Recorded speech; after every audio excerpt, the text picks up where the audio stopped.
Hi friend good evening. आज Sunday आम एपटे बहुत जोर वर्षा हो वर्षा पाखे माँ हाथ तैयारी पकोड़ी टी जब हो जाता बहुत मजा लगता।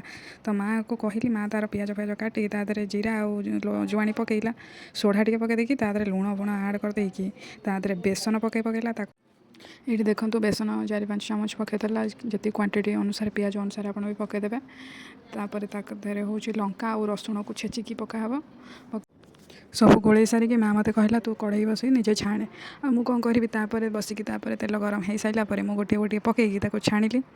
तो देखो पकाऊँ पकई सारिकी हूँ नौटा फटा करदेकी भल भाव छाणिकी देखो तापर मुझे छाणी ये सब छाणी सारिकी तापर टे गरम चा करके नहीं आसी भ्यू एंजॉय करके गरम गरम पकुड़ी सह गरम गरम चा पीवाई आपर भिडटा आप एंजॉय करूँ मु पकुड़ी एंजॉय कर बाय।